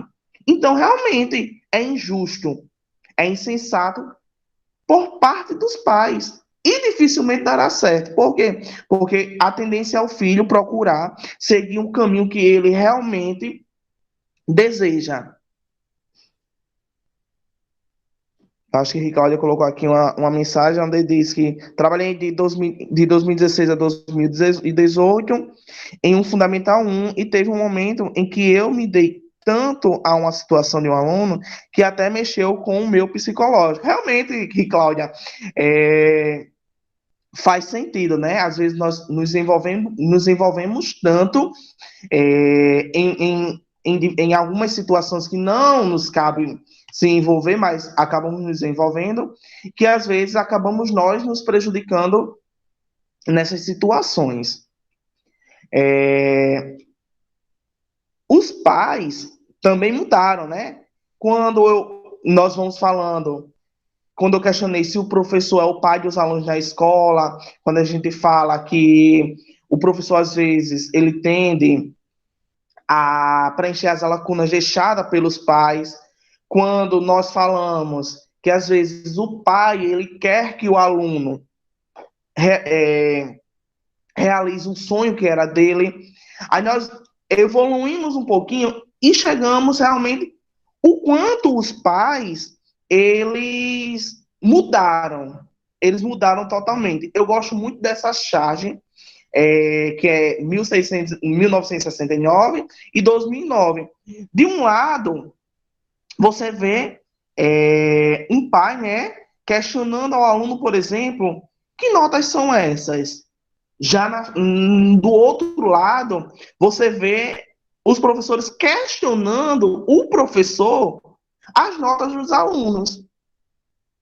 Mas por que nós tivemos essa inversão? Essa inversão dentro da escola com relação aos pais? Os pais estão ausentes dentro da escola. Eles não participam muitas vezes de uma reunião de pais e mestres, eles não procuram saber o que o professor, do professor, como anda o aluno, como seu filho está se comportando, como ele está se saindo. Então, que é uma responsabilidade dele. A partir do momento que ele não está cumprindo com o seu papel, ele vai jogar essa culpa para alguém. Então, hoje o pai culpa o professor pelo mau desempenho do aluno, mas ele não enxerga que ele também faz parte do processo de ensino-aprendizagem desse aluno, em querer acompanhar o seu filho, em procurar saber como ele está na escola, em saber do próprio filho, se ele está acompanhando, se ele não está acompanhando as aulas. Então, é uma inversão de valores muito grande, muito grande. Então, quando você vem para a reunião de pais e mestres e reclama comigo sobre as notas do seu filho, por que é que ele está reclamando? No caso, o pai vai dizer o quê? Ele sempre tirou, o autor diz que o pai normalmente diz, ele sempre tirou 10 em tudo. Então, ele diz que o professor, ele tem que se preparar para a resposta. Então, ele diz assim, que não duvida disso, realmente, que o filho dele tirava só um 10. Aí o professor, ele tem que questionar o pai também, né? Agora, como podemos fazer para estimular o seu filho a fazer um trabalho digno de uma nota 10? Porque o professor hoje, ele joga a responsabilidade para o professor. A culpa é do professor. O meu filho não aprende por conta do professor. O professor é bruto. O professor tratou meu filho mal. Então, hoje, a culpa toda é do professor. Já pensei em uma situação dessa, principalmente em escola particular. De fato, pode falar, Túlio. Você comentando isso, eu lembrei de uma situação minha, que parece absurdo, mas aconteceu recentemente na escola que eu trabalho, que um menino, eu passava atividade, né, nas aulas, ele nunca fazia nenhuma atividade minha, nunca, não estava se esforçando em nada, a gente notificou os pais, né, a coordenação notificou os pais, e ele não estava fazendo as tarefas. Foi umas 3 notificações, ou foi 4, se não me engano, para o pai poder aparecer, poder dar sinal de resposta, né? E o questionamento do pai foi o seguinte, que ele passa o tempo todo jogando e não vê interesse na matemática, na física, na disciplina nenhuma, né? Nem em português, nem nada. Então ele não vê, ele só gosta do videogame. Aí a solução do pai foi: o menino joga Minecraft, olha só a viagem, né? O menino joga Minecraft. Talvez, se o professor também jogasse Minecraft, poderia incentivar o menino a fazer as atividades a partir do jogo. Então, seria interessante se o professor também entrasse no joguinho para jogar com ele, causaria uma proximidade entre professor e aluno, e o aluno ficaria mais... seria incentivado a fazer a atividade. Olha só a viagem. Ou seja, a proposta do pai era que o professor parasse. Eita, levantei a mão sem querer. Parasse de fazer suas atividades para começar a jogar um joguinho para o menino se sentir interessado, ao invés de pai pensar assim: eu vou colocar um pouco de autoridade na minha casa e vou dar o horário em que ele vai poder jogar e o horário em que ele vai poder estudar. E ele vai ter que estudar. Aí, para não ter esse monitoramento, às vezes o pai não pode, não quer se dar esse trabalho, coloca essa solução absurda, que eu acho absurda para o professor resolver, né? Exatamente, Túlio. E o que, assim, essa sua colocação nos leva a entender que o pai queria que o professor deixasse de fazer suas atribuições para ensinar satisfazendo o filho dele, né? Eu, enquanto professor, eu não posso também fazer todos os gostos de um aluno. Eu não posso. Nessa situação, eu, Eduardo, jamais me iria fazer. Eu jamais iria tomar uma atitude como essa de jogar Minecraft.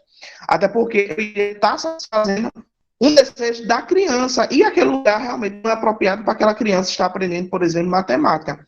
Mas você vê aí no pai, para você ver como as coisas mudaram.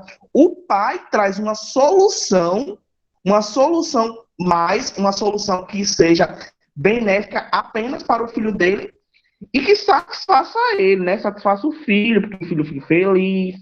Em nenhum momento eu acredito que o pai pensa no professor. Ele não pensa. Ele pensa aí em satisfazer eu não sei se foi esse o seu entendimento enquanto professor e está nessa situação, mas eu, Eduardo, teria esse entendimento. Que ele queria satisfazer o filho e que o professor teria que se sujeitar a isso. Exatamente. E foi assim que eu interpretei também, que eu vejo como uma falta de pulso, né, de disciplina em casa, do pai, da mãe, ou de quem tome conta do menino lá. Então, falta essa autoridade de casa e de alguém dizer assim: não, agora você não vai jogar, você vai estudar, né?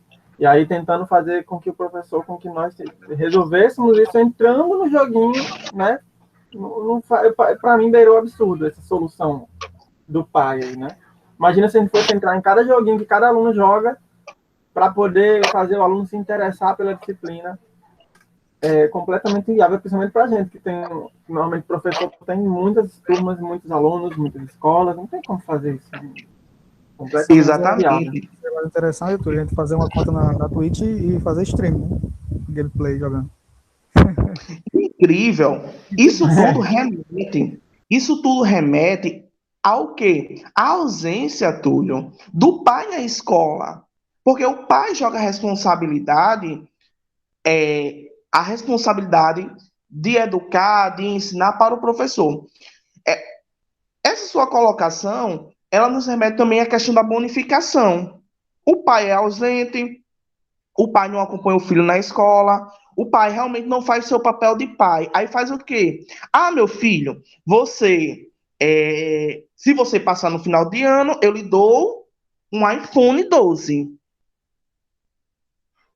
O pai, hoje, ele tenta a todo momento satisfazer o filho para suprir uma falha que é dele, que é uma ausência dele, que ele não está fazendo o papel dele. Então, ele, por exemplo, tenta bonificar o filho para suprir uma ausência dele e que ele continue bem com o seu filho, que ele continue sendo o pai bom, o pai que o filho não vai se chatear, o pai que o filho não vai reclamar.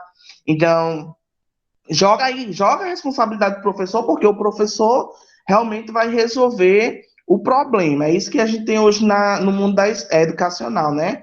Toda a responsabilidade de educar é do professor e o professor que se vire.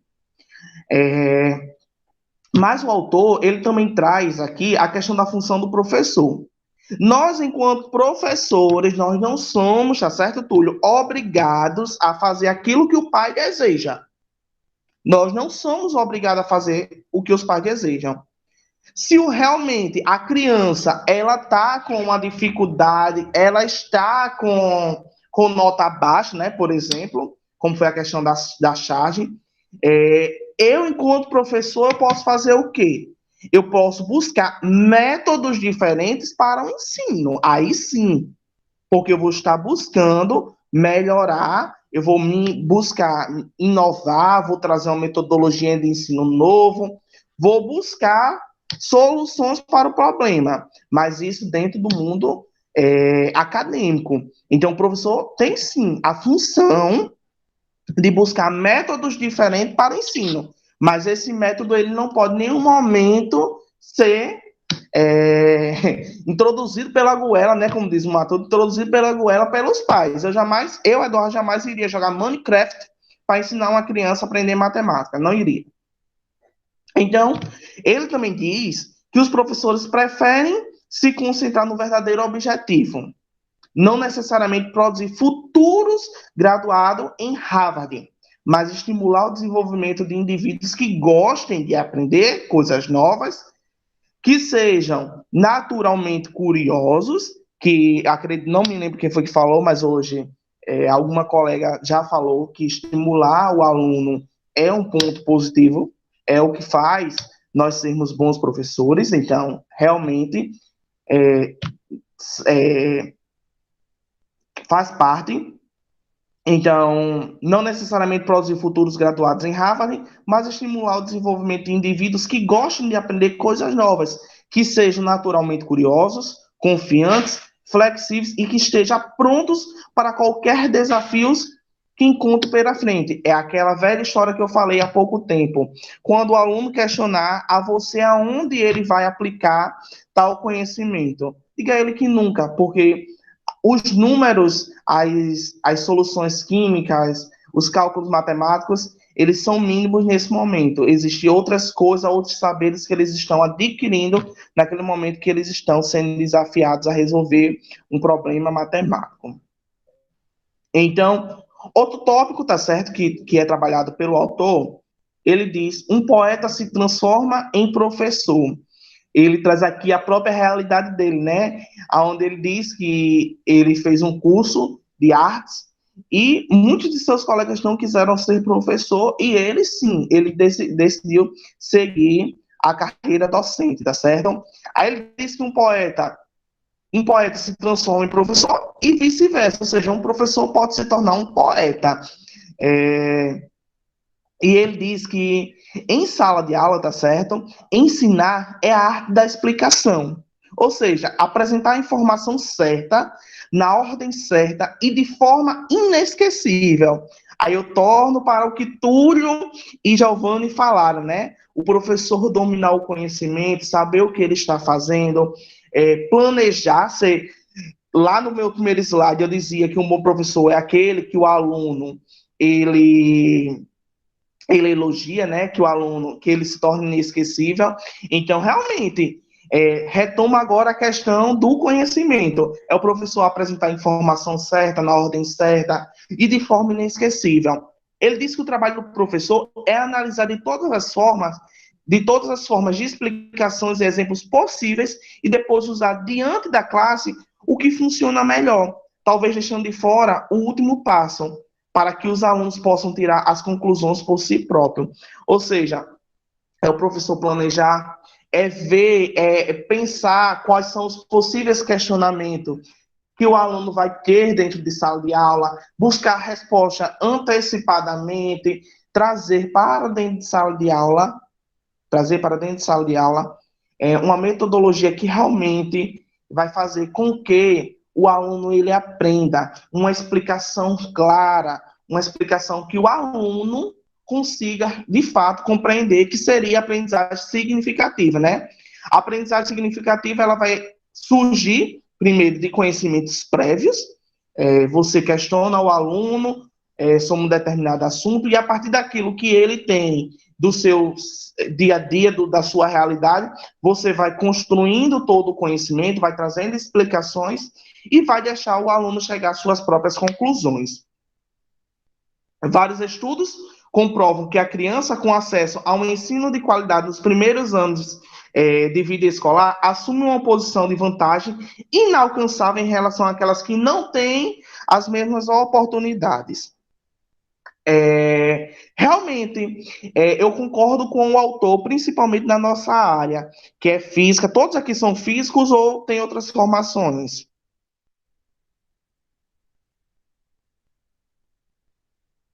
Todos na sala são físicos? Eu sou físico, estou concluindo agora o curso de matemática, né? Mas a formação completa física. Andresa não vai me matar, tá certo, Andresa? Mas eu vou dizer uma realidade agora. Túlio está concluindo o curso de matemática, eu acho que Túlio vai concordar comigo. Não me mate, tá certo, Andresa? Mas eu gostei muito dessa colocação do autor, que ele diz que vários estudos comprovam que a criança com acesso a um ensino de qualidade nos primeiros anos de vida escolar assume uma posição de vantagem inalcançável, realmente. Vou trazer isso para a realidade matemática. O pedagogo, tá certo? Ele normalmente, ele não gosta de matemática, ele não se identifica com a matemática e ele não faz por onde ensinar a matemática da maneira correta para o aluno. Então, esse aluno, eu costumo dizer que a matemática é uma escadinha. Quando você não faz uma base bem feita, onde é que está essa base matemática?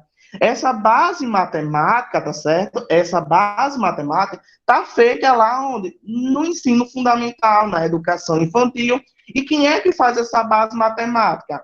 O pedagogo. Então, se eu sou pedagogo, eu não gosto da matemática, eu vou trabalhar a matemática realmente com gosto, estimular meu aluno a aprender, o que nós mais encontramos, aí vai subindo, como está dizendo, é uma escada. Se eu não faço a base bem feita, a cada degrau que eu vou subindo, eu vou deixando falhas.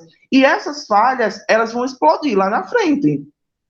Quando eu chego no ensino médio, quando eu chego no ensino superior, que o aluno tem dificuldade, por exemplo, em disciplinas como pré-cálculo, que é a matemática básica, aonde eu vejo lá, por exemplo, que o aluno não sabe, às vezes, nem dividir sem uma calculadora. Agora, onde está a dificuldade desse aluno? Lá da base. Hoje, eu, Eduardo, me vejo dentro de um curso técnico tendo que ensinar os meus alunos a tabuada. Eu me vejo tendo que ensinar os meus alunos a multiplicar, a dividir. Por quê? Porque não tiveram uma base boa. E essa base boa vem lá da educação infantil, que não está ocorrendo como se deve. Então, realmente, esse aluno, ele vai ter uma vantagem lá na frente, se ele não teve um ensino como se deveria? Não. Então, por isso que nós temos que sempre estar frisando a necessidade de o aluno ter um ensino de qualidade já nos primeiros anos da vida escolar dele, tá certo? Porque lá na frente ele vai colher frutos muito maiores. O autor também, nesse mesmo capítulo, ele traz algo que eu, Eduardo, procuro sempre trabalhar em mim, onde ele diz que a maioria de nós necessita de um pouco mais de atenção por parte da figura de autoridade. Ou seja, a criança, o adolescente, seja ele quem for, normalmente ele em sala de aula, ou até mesmo fora da sala de aula, ela vai buscar chamar a atenção dos pais. Quando o pai é ausente, que está num determinado momento com ele, ele vai buscar chamar a atenção dos pais. Dentro da escola, ele vai tentar chamar a atenção do professor de alguma forma, e nós precisamos ser sensível, ser afetivo e acolher esse aluno de tal forma que ele se sinta bem. Às vezes, nós que somos das áreas exatas, nós somos meio brutos, nós não temos um olhar, às vezes, cuidadoso, e eu, Eduardo, hoje me policio muito com a questão de atenção ao meu aluno. Porque, às vezes, o que falta naquele aluno para ele realmente aprender é um pouco de atenção. Aquele aluno, por exemplo, que ele é calado, o aluno que ele é calado, que ele é tímido, que não interage dentro de sala de aula, por exemplo, é um aluno que tende a ter rendimentos baixos. Por quê? Porque ele não tira suas dúvidas e ele vai acumulando isso. Então, se eu, Eduardo, professor, tiver um olhar mais atencioso para ele, buscar acolher ele, ser afetuoso com ele, fazer o aluno sentir confiança em mim, com certeza, ele vai melhorar o seu desempenho. Já passou, já vai chegar quase 12 horas. Vou correr aqui para os últimos slides. Isso, Duda, acelera. Diga só as habilidades. Então vamos para cá. A hora de ligar para os pais é o último tópico que o autor trabalha no seu livro, né? A hora de ligar para os pais. Você procura saber o que acontece com os seus alunos, como é a realidade dele fora da sala de aula, se tem algum problema acontecendo com esse aluno. Você procura ligar para os pais dos seus alunos para trazer uma orientação, elogiar, comunicar algo que o filho dele fez. Nós sabemos que os pais hoje, a maioria deles são o quê? São ausentes. Eu falei aqui, né, durante minha apresentação, que os pais, a maioria deles são ausentes. Então, realmente, vai chegar um momento que o professor ele vai ter que ligar para os pais. E os professores, através dessa ligação, realmente ele vai procurar conhecer também a realidade daquele aluno, que às vezes é um aluno que tem algum problema, e esse problema talvez esteja afetando o desenvolvimento desse aluno dentro de sala de aula. Então, o autor diz que os pais, invariavelmente, ficam felicíssimos quando os professores ligam para elogiar a criança. Por quê? Porque, normalmente, quando o professor procura os pais, é só para trazer bronca, dizer o que o filho fez de errado, para que o pai converse com o filho. Então, quando o professor faz o contrário, liga para o pai para fazer diferente, elogiar a criança, o pai ele já se sente feliz, né?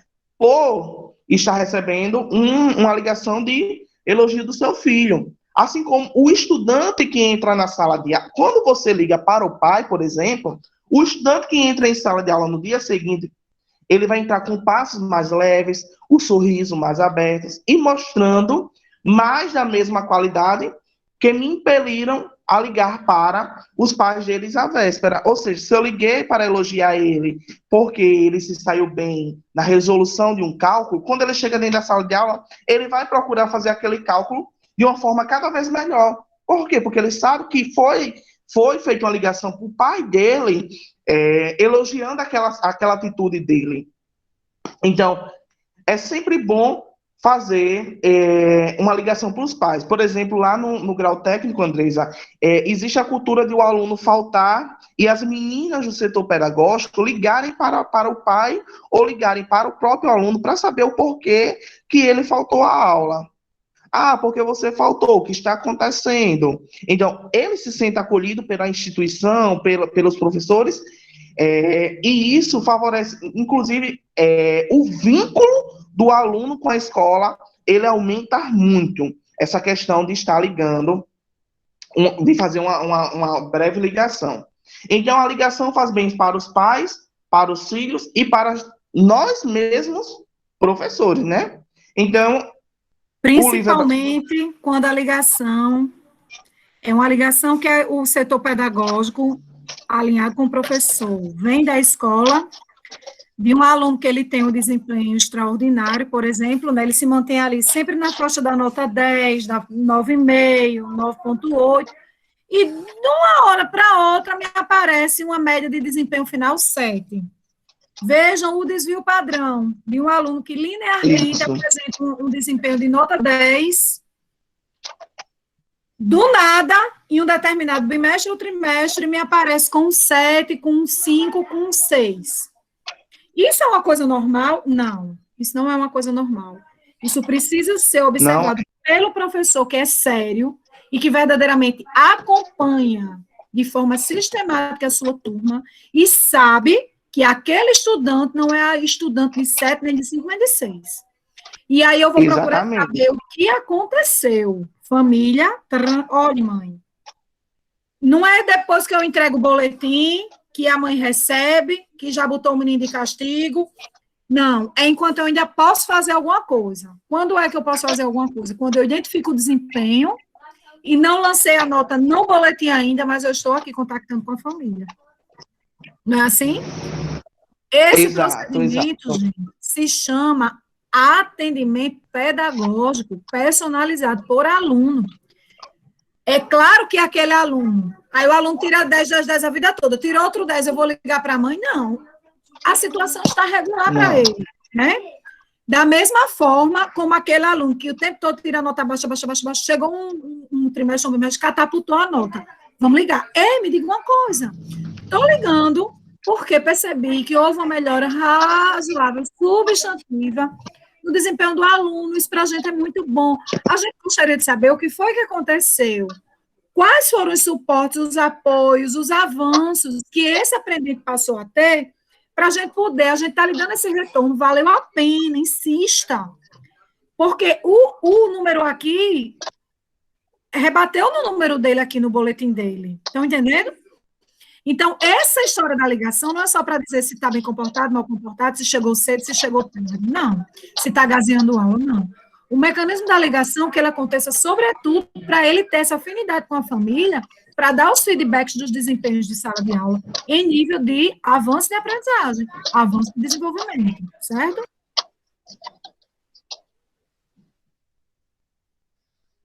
Então, né, para finalizar, aí eis o questionamento. E aí, você é realmente um bom professor? Assim, pessoal, eu finalizo a aula de hoje, né? Espero que vocês tenham gostado. E vamos para frente, né? Para as demais aulas.